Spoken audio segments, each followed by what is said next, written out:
St. Mark 9:30 to 37. Anyone who welcomes one of these little children in my name welcomes me. Jesus and his disciples made their way through Galilee, and he did not want anyone to know, because he was instructing his disciples. He was telling them, "The Son of Man will be delivered into the hands of men. They will put him to death, and 3 days after he has been put to death, he will rise again." But they did not understand what he said, and were afraid to ask him. They came to Capernaum, and when he was in the house, he asked them, "What were you arguing about on the road?"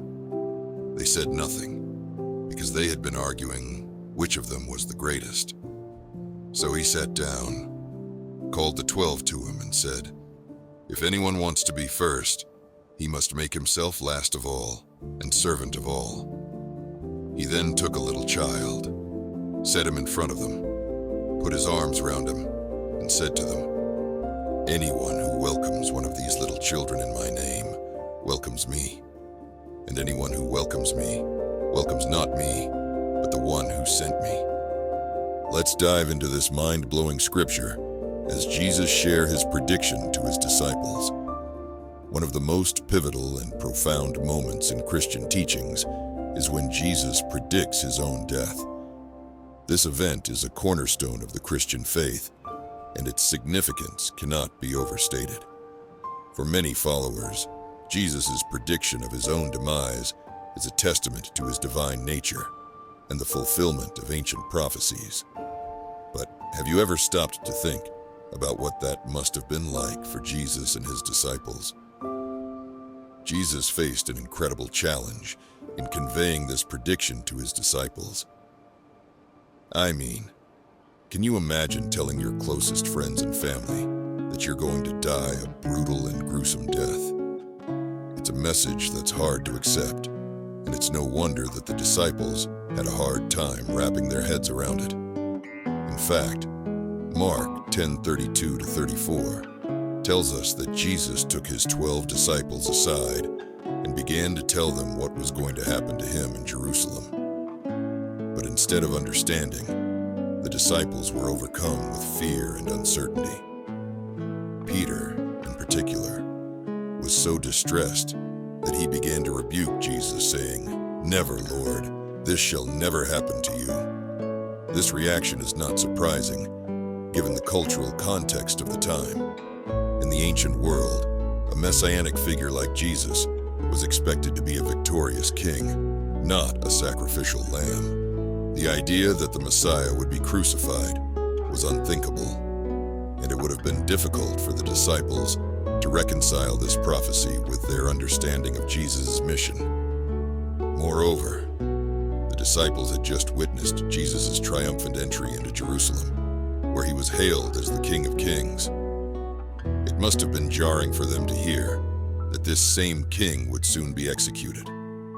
As Jesus continued to share his prediction with his disciples, he must have sensed their confusion and fear.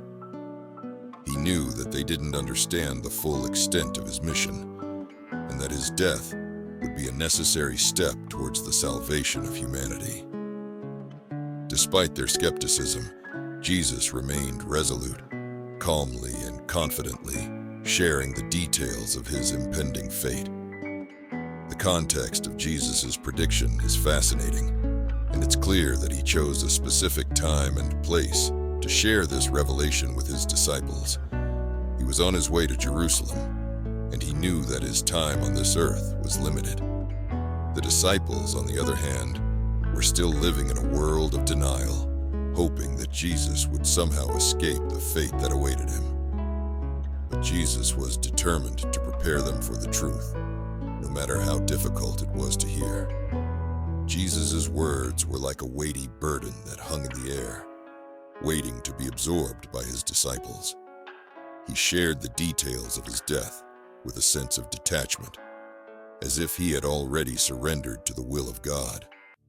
This must have been an incredibly emotional and spiritual moment for Jesus, as he poured out his heart to his closest friends. And yet, even in the midst of this somber prediction, Jesus remained steadfast in his commitment to fulfill God's plan. Jesus' explicit prediction of his death is a moment that's both haunting and beautiful. It's a moment that reveals the depths of his love for humanity and his willingness to sacrifice everything for our sake. In this moment, Jesus is no longer just a wise teacher or a charismatic leader.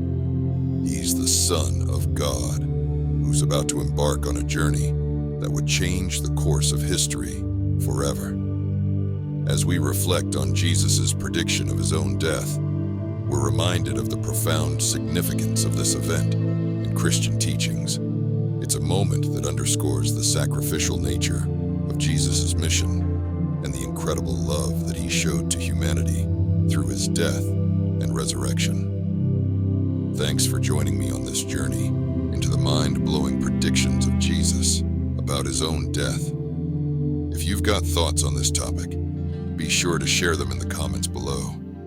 And if you're interested in exploring more of Jesus' predictions, be sure to check out my other videos on related topics.